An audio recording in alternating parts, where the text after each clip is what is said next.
Hi, I'm Lisa Fletcher, and you're in the stream. Today, do you find certain foods addictive, like once you start, you just can't stop? Well, Michael Moss, New York Times investigative reporter and author of the gripping new book, Salt, Sugar, Fat, How the Food Giants Hooked Us, joins us to explain why.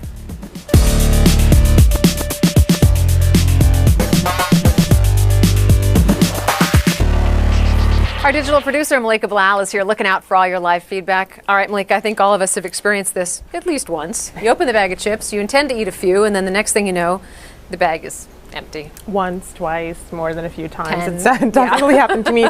The bag's empty and you're still hungry. That's often what happens. I hate that. That's the worst part. It is the worst part. And our community is saying, you know what? It's all mind over matter. Zainab tweets, fast food advertising is a problem. If a healthy lifestyle was advertised, things would be different. So for those of you at home, if you agree or want to add in your own thoughts, please do use the hashtag AJStream.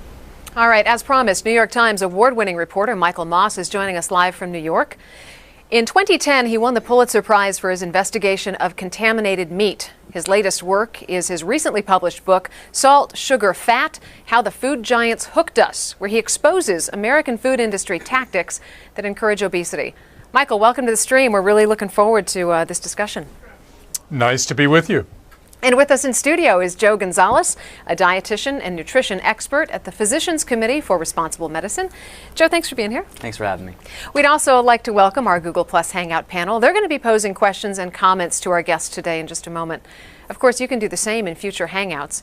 Just make sure you go to the link below and add us to your circles so you can be in the stream. Hi, I'm Faiz Ahmed, and I like waffle cones, and I'm in the stream. A lot of money is invested into the science of manufacturing irresistible food. Food giants put serious work into finding out how we are attracted to certain products. Their goal? Well, they want us to eat more of what they make. Take a look at cheese, for example. Every year, the average American eats as much as 33 pounds of cheese. That's up to 60,000 calories and 3,100 grams of saturated fat. So why do we eat so much cheese? Mainly it's because the government is in cahoots with the processed food industry. And instead of responding in earnest to the health crisis, they've spent the past 30 years getting people to eat more. This is the story of how we ended up doing just that.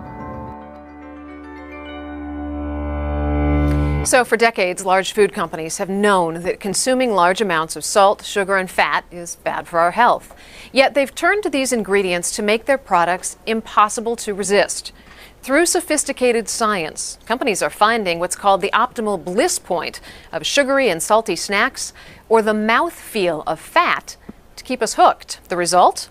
A fast and easy American diet characterized by calorie-dense products, all of which play a major role in the country's rising obesity rates. So today we examine the processed foods industrial complex by taking a tour of the secretive and highly competitive world of manufacturing irresistible food.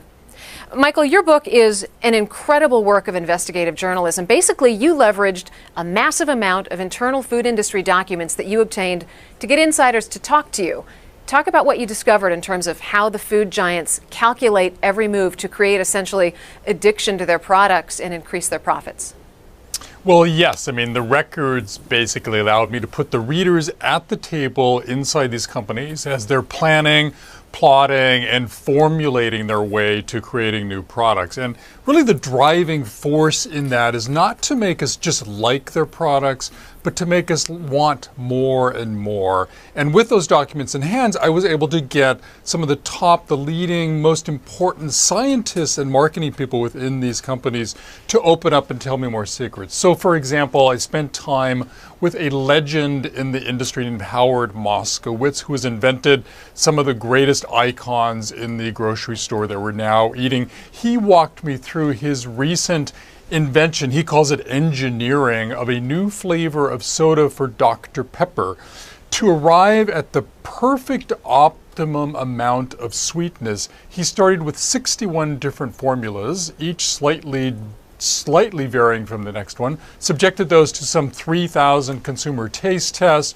put the data into his computer, did his high math regression analysis thing. He's trained at Harvard, and then came up with the very precise amount of sugar. Your viewers can do this experiment themselves. If they like sugar in coffee, just keep adding a little bit more until you reach the optimum point. Keep adding more and you'll suddenly go, yuck, this is too much. The reason is because we actually have a limit for how much sugar we like. It's a bell-shaped curve, and at the top is what the industry has called the bliss point. Not too much, not too little, perfect amount to send us over the moon and their products flying off the shelf. It's not just soda though, and one of the important things to realize here is that food throughout the grocery store has been made sweeter and sweeter, from bread to pasta sauce to yogurt, all with bliss points engineered perfectly to make us crazy for it. But we're not just talking about sugar as part of the bliss equation here. Talk about what you call the unholy trinity. Well, you've got sugar, you've got fat. Let's talk about fat. In some ways, fat is even more powerful to the industry than sugar. It has twice as many calories. It's not actually one of the basic tastes that Aristotle first identified a long time ago. It's a sensation. There's a nerve ending that comes down to the almost to the roof of your mouth that picks up. It's the warm, gooey sensation of biting into a toasted cheese sandwich. The industry calls this the mouth feel. And one of the powerful things about fat to it is that when it's not visible to the eye, the brain has difficulty picking it up. And so you can load foods with fat, and as long as it's not visible or it's in solid form, which is quite often the saturated fat, which is the fat that's linked to heart disease, the brain is not going to put on the brakes and send those signals to you, hey Michael, you're getting too much of this, slow down. So, Joe, I want to bring you in here. A lot of this, I mean, I think people are thinking, well, it's consumers' responsibility, right? You know what's good, you know what's bad, just don't eat it. Is that oversimplifying this problem? It's absolutely oversimplifying the problem. As Michael points out, these foods are designed to keep us addicted and keep us coming back for more. So there's obviously responsibility everywhere. And as a dietitian, I hate to put blame on anybody because guilt just brings more explosion into this obesity epidemic. What we need to do is work together. So there's definitely a role of the consumer to be responsible and find good products, but it's very, very difficult nowadays to do that with all this new crazy research that these industries are creating and crazy food products. There's an addictive quality to it. I guess the consumers are at a bit of a disadvantage. It's interesting that you mentioned that, you know, there's research there, but there's so much of it there that people don't even know what really to look at. Nafisi on Twitter says people must be informed about the health risk of fast foods for the culture to be reversed, and so hopefully this is the first step in that reform. But I want to go to our Google Plus Hangout now, where Yasmin Khan has a question for Michael. Yasmin is a student in the UK. Go ahead, Yasmin. Hi, Michael. I was just wondering if we have a whistleblower to thank for the trove of documents that you used in order to get access to corporate CEOs and food industry insiders. Actually, we don't, Yasmin. These documents come from none other than the litigation filed by states' attorneys generals against the tobacco industry. And what was amazing in this situation is that Philip Morris, the largest tobacco company, became the largest food manufacturer in North America through its acquisition of the old food giant General Foods and then Kraft, and through the 80s, and held the companies through the 80s and 90s into the 2000s. And when these records were obtained by the state attorneys general, they were looking for tobacco stuff, but in the mix were memos, letters, strategy papers, meeting minutes of the food officials meeting with Philip Morris, and that nobody had really looked at those before. That's what opened the door for me. It's an extraordinary trove that's publicly available, archived by the San Francisco University. Michael, did I read that there were something like 80 million pages of documents? There are, and presumably most of them are tobacco related, but within those I found thousands and thousands of pages that are just, I felt like I was inside a detective story researching and writing this book. I'm sure there was more than one thing, but if you had to choose what one of the most shocking pieces of information was that you retrieved from all those documents, what would it be?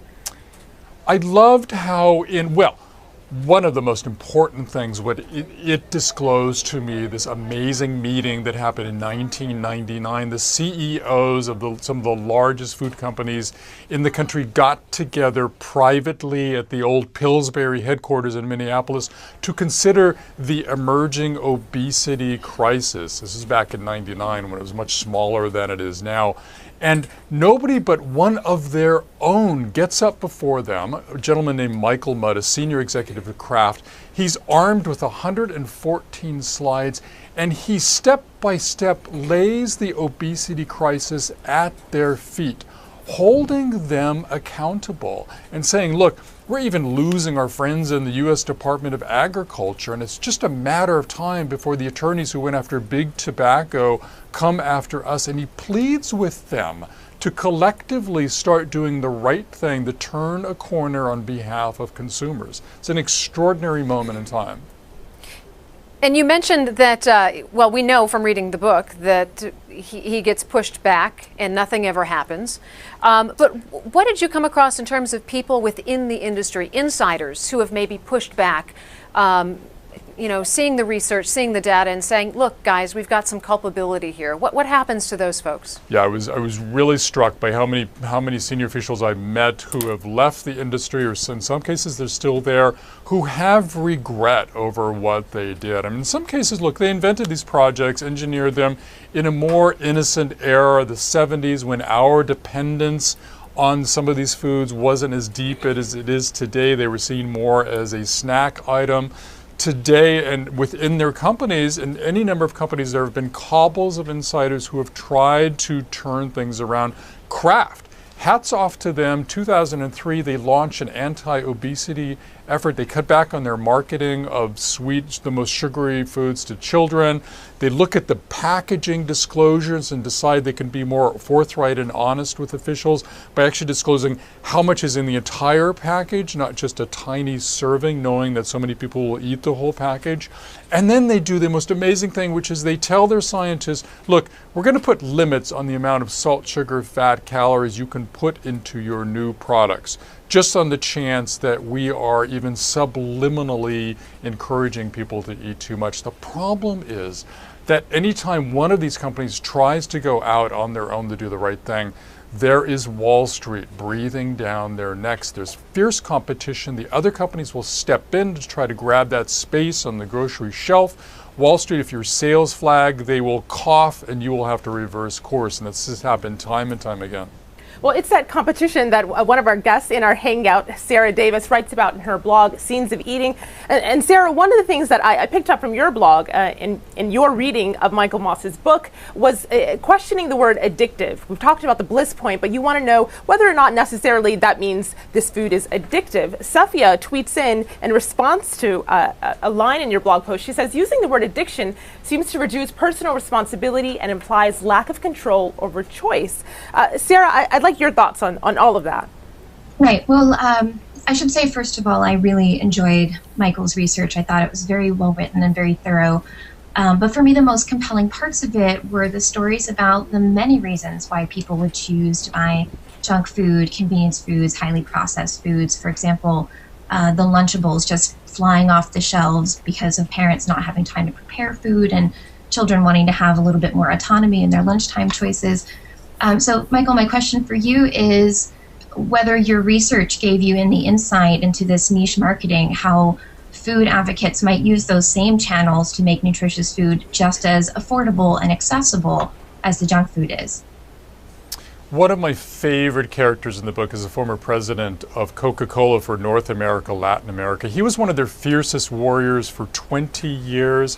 He walked me through their targeting of children, their pioneering of the supersize me phenomena. They're calling their best customers heavy users, people who are drinking as many as 3 cans of Coke a day or more. He left eventually after having a complete change of heart about what he was doing. And I caught up with him recently. He is managing a baby carrot farm out of California. But here's what's really interesting.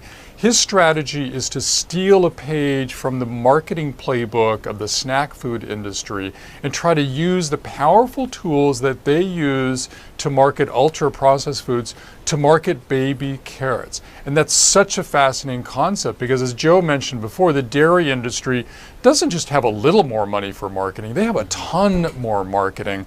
And the blueberry industry and the other fresh fruits and vegetables have literally none. So when you walk into the grocery store, all of that energy, all of that marketing, all of that federal subsidy is directed at the middle part of the grocery store with the processed foods, and almost none of it to the margins, where we all know, we're all told we should be spending more time and eating more.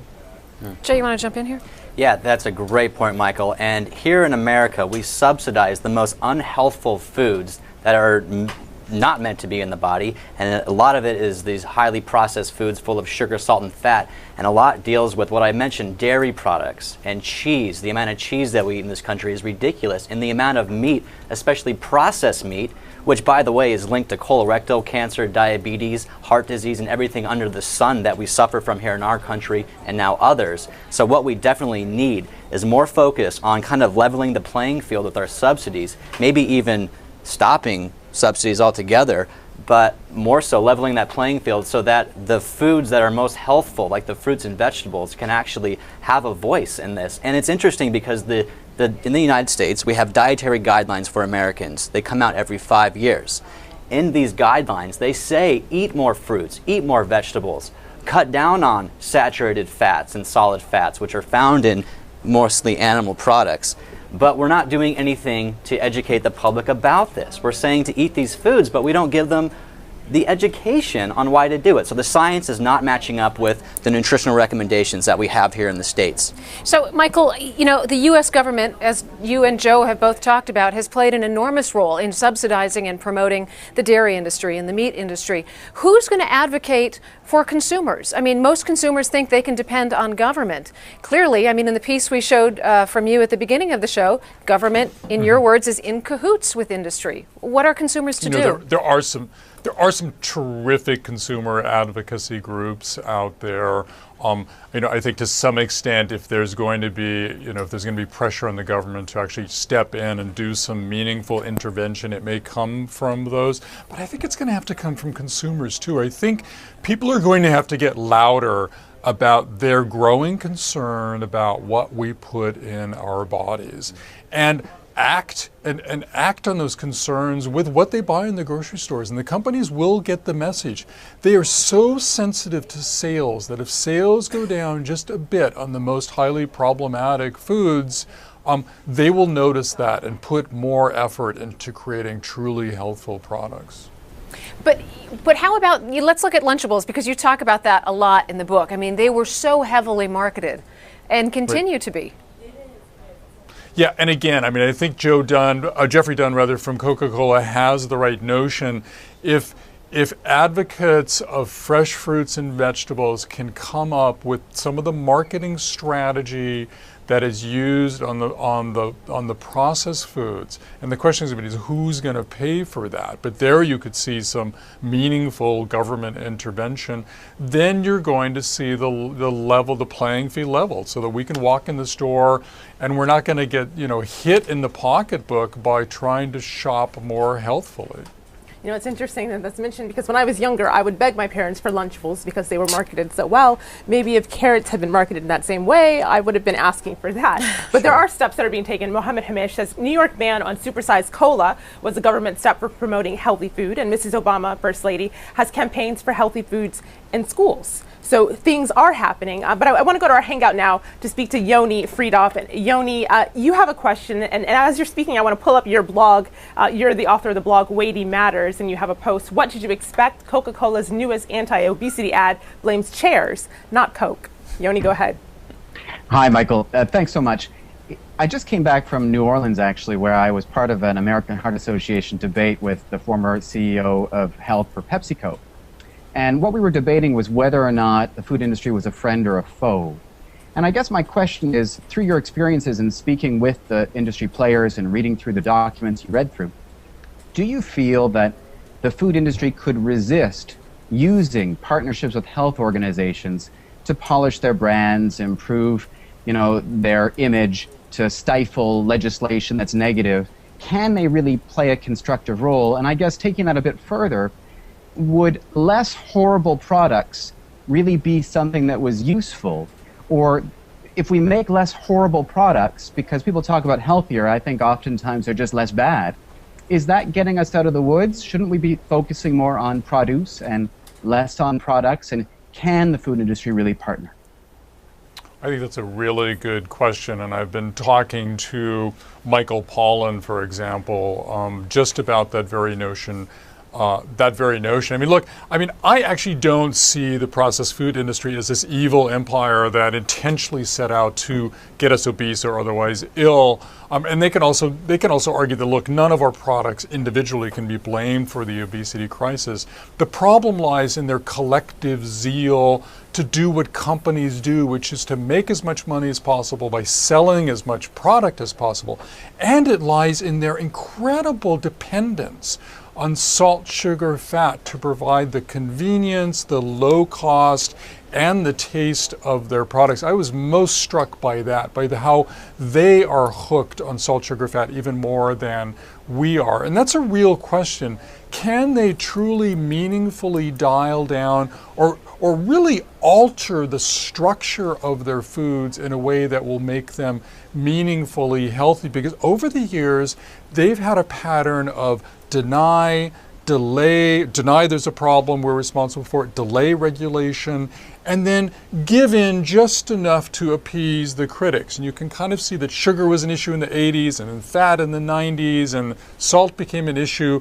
And that's one of the concerns going forward here is, will they just do as little as possible to make everybody go away and sales continue, or can they be engaged in a meaningful way to restructure their foods, maybe from the bottom up?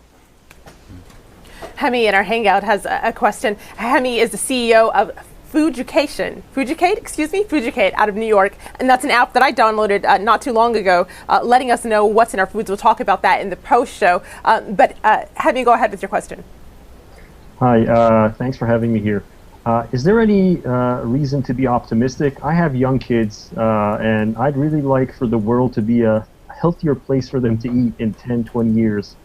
Do you see the food industry changing? Do you see government regulation becoming a little more serious? Do you see the Farm Bill going to change? Yeah, I have two boys, 8 and 13 myself, and I can talk about them. I think we're at a tipping point. I think consumers care more and more, and they're getting louder and louder. You know, hats off to Michelle Obama for making it part of the conversation. I know that her team of people is looking for ways to press the industry to make meaningful change.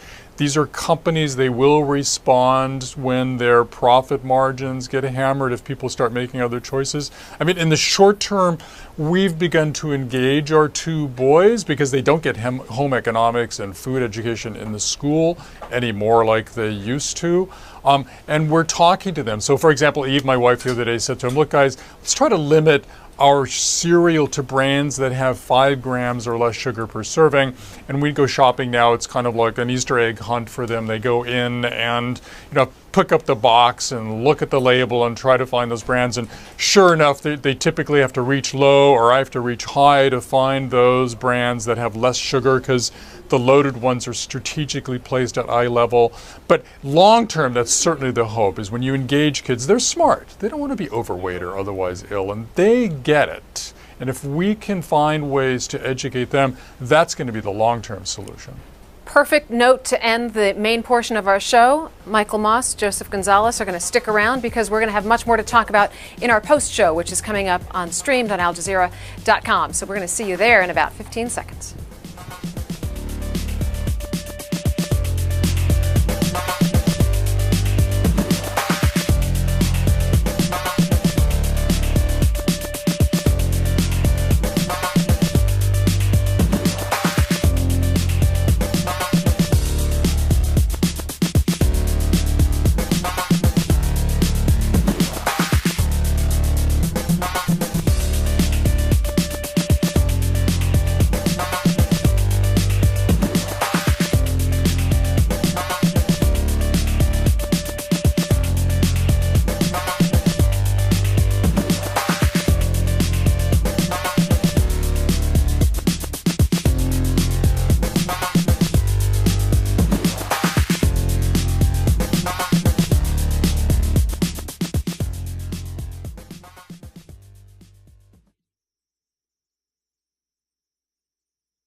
Welcome to the Online Post Show. I want to pick up on the theme we left off with Michael Moss. We were talking about how important it is to educate kids in terms of nutrition and how to navigate the grocery store, not just for kids, but for adults as well. And Malika, we've got a video comment that sort of plays right into that. Exactly, on kids. Have a listen to this, Michael. Hi, Michael. I'm Robin Shreves. I write for Mother Nature Network about organic foods and feeding my family. And I've been feeding my family this way for about 6 years because I decided I wanted to know what ingredients were going into their bodies, so we cut out the processed foods. But now both of my boys are in middle school and they pass a mini mart on their way from school and have started buying chips and soda with their own money. And what tips do you have to discourage them from doing this without outright forbidding them, because that doesn't work? So Michael, forbidding them doesn't work, and you just talked about going to the grocery store with your own kids. How do you counter the power of marketing, the power of looking at that pack of Oreos and having your kids scream and say, I want that? Yeah, we find we can't forbid because they will go for it behind your back. And boy, you're so right. These corner stores, I spent time in a neighborhood in Philadelphia. It used to fight crack houses, and parents are now fighting the corner stores because they're hurting their kids, almost as much as drugs used to, their elder siblings. It's just amazing the fare that these kids can walk in for $1 and come out with 350 empty calories of sugar, fat, and salt that'll just, destroy their ability to pay attention in the classroom. And they'll have it, on the way to class in the morning. Again, kind of engaging with the kids. My 8-year-old came home the other day and said, look, Dad, all my friends get a Capri Sun for lunch, every day. And, hats off for Kraft for taking the sugar load down somewhat in those, but there's still 16 grams of sugar in those little pouches. And then he said, I don't want one every day, but just every now and then would be great. So we give him one like once every couple of weeks, and I noticed that he'll keep the empty pouch after he's drunk it on kind of the outer part of his lunch box as sort of his badge of being, not an outcast, and the peer pressure is huge. And you got to realize, you give your kids fresh carrots and apple slices, they're not going to eat them unless you talk to them about it. So education is huge. Joe, Michael brings up an important point in these lower income communities particularly. There's a huge challenge there because junk food costs less than healthy food. Yeah. So, how is it that a fast food burger is less than a bag of carrots? Yeah, that's a really great question, and that's one of the problems that we face. Let me just jump in on one of Michael's comments, and that is, education is just key. A lot of us, especially our kids, don't know where food comes from. They're not exposed to gardens. We're not even exposed to gardens as adults. So we really need to let them know where the food is coming from, finding a community garden, working with the soil, working with their hands, and especially when we think about animal products and dairy production, our kids, they don't need to be freaked out about it, but they need to know where these foods are coming from. And with the right education from our parents and our teachers and everybody else, then they can make those decisions when they're at the corner store. Yeah. But getting to your question about how are we going to fight these low-income families in places where availability of food is not that prevalent and the cost of it is so high, especially for the fresh fruits, that involves challenges across the board. But I have to say, even those little convenience stores, they do have dried beans and rice, some fruits and vegetables. A lot of it comes in the form of canned and perhaps frozen, hopefully frozen, but even the canned fruits and vegetables, and again the beans and the rice, are available at those stores. So it takes the education. Why are you going to buy them? How are you going to cook them? How are you going to flavor them up so they're not full of fat and salt, so that everybody can have a more balanced diet? Michael, did you find that truth in labeling was a big issue? Well, truth in labeling, look, it wasn't until the 90s that the FDA required companies to disclose how much salt, sugar, fat they're putting into these products. So, yes, that was a big improvement. But even this notion of sort of splashing the total calories on the front of soda bottles, which some companies have begun talking about doing and are doing. So many kids don't know what a calorie is, just don't have, or for adults for that matter, have a concept of how that could fit into your overall diet. So just merely putting the information on packages, especially when the touting on the front of the package in the big lettering can be so misleading, low-fat yogurt, and then you turn to the fine print and realize it has as much sugar as a similar serving of ice cream. is very problematic for shoppers, even those among us who think we're smart and we're doing the right thing. Well, Yoni, I know you have a follow-up and you're dying to get in. Go ahead, Yoni. Yeah, actually, it fits right in with that point regarding labeling. So I think that a very unlevel playing field exists right now for consumers.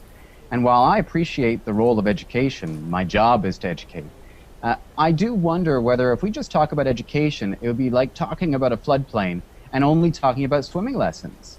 We need to build levees as well. And I'm wondering, Michael, what your thoughts are on the government's role in doing things like nutrition fact panel reforms, sugar-sweetened beverage taxes, the cup size ban that was proposed by Bloomberg. Aren't those the sorts of things that will help in fueling and leading consumers to be able to utilize their swimming lessons?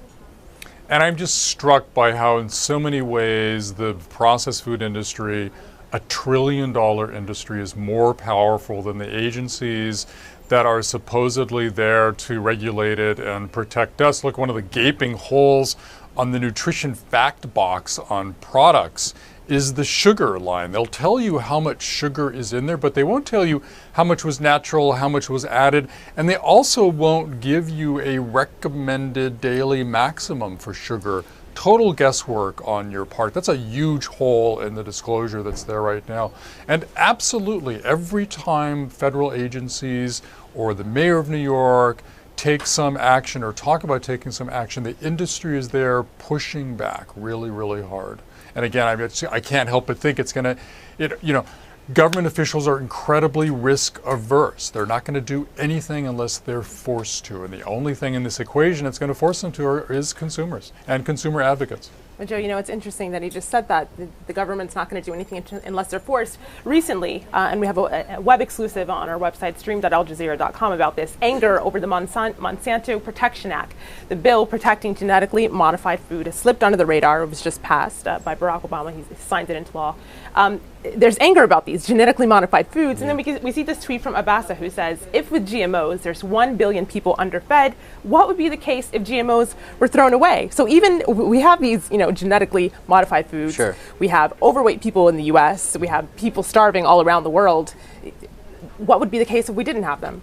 Well, that's a really good question, and that's how Monsanto and these GMO companies use that tactic to say, hey, we need these foods to feed the world, but that's just not the case. We can grow foods without GMOs. They're doing it in Europe. They're doing it in other places. We need to take a lesson from them here in the U.S. and start mass producing these really healthful foods. We don't need labels. I mean, obviously, there's a lot of packaged foods out there. This is the point of the discussion, but we don't need food that comes with labels. We can get our food from whole sources, and that's what we should be feeding the entire populations who are starving out there. Again, grains, very important. They should not be all fed to cattle and livestock. If we were to consume them directly, we could do a lot better off.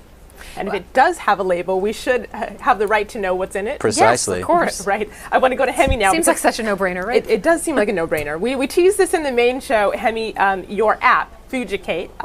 Let us know what it is and what it does. So Fugicate helps people and kids too. Michael, you can download this app for your children. Great. You go to the supermarket or at home, and basically what you can do is scan the barcode of a product with the app, and it instantly shows you the information you need in order to make a decision. It shows a letter grade, A, B, C, or D. It then shows a few brief bullet point explanations about the pros and cons. And lastly, it recommends healthier alternatives. So when it comes to sugar, it explains that 16 grams is actually 4 teaspoons full. When it comes to trans fat that sometimes appears as 0, it explains that partially hydrogenated oil in small amounts still could lead to trans fat in a product. And basically, the app helps people make smarter choices by leading them to less processed foods. Michael, I'm still not sure how we're going to get around the whole marketing issue here. I was just thinking about Yoplait and yogurt in general and how it's been marketed as such a healthy food. And really, when you read the labels, you get the feeling that it's not all that healthy, yet people, particularly women, just buy it in droves. There's another shimmer of health out there with fruit. So many products have the word fruit splashed on the front of their labels, and when you turn it around, you realize what they're talking about is fruit concentrate, which in the extreme form can be something called stripped fruit, which is basically just another form of sugar. The fiber is gone, the bulk of the fresh fruit is gone, which makes fresh fruit so healthy. So yeah, I mean, you're going to continue to have the industry looking for every way it possibly can to market its foods, and they're so good at that. And what can I say? I mean, you know, apps like Fujicate, you know, are so important too, in the sense that the supermarket is not a static place. And one thing I like to develop for myself are some shopping habits, so I can cut down on the amount of time I spend in the grocery store. I have a list, at least in my head, of those things I like to buy, but those things are changing kind of all the time. 60,000 products in the larger supermarkets, and they're evolving. So it doesn't really look like it did a few months ago. And that makes it even more difficult for consumers. And speaking of difficult, we teased this a little bit earlier, mentioned this. Osmond says, I always see junk food on sale. Seldom do I see the same for healthy food. How do we change that? And you were mentioning solutions. Someone tweets in that community gardens are one solution, but what are some other ones, Joe? Yeah, some other solution, again, it comes down to education, for our government to step in, hopefully they will, and for public policy to step in. And really what we're doing as a nonprofit, as the Physicians Committee, is something great. We have a lot of materials available for different communities around the world, one of them being our Kickstart program, where folks can go and learn about what foods to buy at the store. We give them a shopping list, we give them recipes, and we let them know how inexpensive it is for them to go out and make these choices. We also run our own clinical research, where I do grocery store tours for some of our participants. So there's a lot of ways to do this, and I think, again, we all just need to work together, stop putting the blame on all these companies and all these industries, and really just get back to eating whole natural foods the best way we can. Michael, I want to wrap up the show. A lot of reasons to feel overwhelmed and a bit helpless here. Help us end this on a positive note. What are you optimistic about? Well, again, just coming to my own life, you know, when I walk in the door of the grocery store, I realize, you know, having done the research and the writing for the book, that they're doing everything they can to make a spontaneous decision. So you'll see the soda cooler at the checkout counter. Make a list and stick to it. Work those outer margins of the store where the fresh fruits and vegetables are, and the less processed meats and dairy, if that's what you eat. Be really wary when you get to the center part of the store, especially the middle parts of the aisle at eye level. They've done research where they put devices on people's heads to monitor their eye movements, and they know that when we enter the aisle, our eyes go to those center sections. Look low, look high for the plain oatmeal and things that are less processed, that don't sell as well, but in a good grocery store they will be there. And talk to your kids. I mean, make food, to the extent you can in your busy life, make it a bigger part of your life. I've started making my own pasta sauce because commercial sauces on the shelf can be so sweet, you know, as sweet as cookies. And I found that it's really not that hard to throw some garlic and some olive oil and add a can or a box of plain chopped tomatoes and whatever spices are in the cabinet, and I'm talking to my kids, and 5 minutes later we've got a sauce that we've made that's part of our meal, and it's sort of moving from mindlessness to mindfulness on food. Michael Moss, Joseph Gonzalez, fascinating discussion today. Thank you both for being here so much. Now on Monday's program, autism awareness is increasing around the world, but you may be surprised to hear that while the U.S. is a leader in research, it is far behind in action. So send us your comments and your questions on that, and until then, we'll see you online.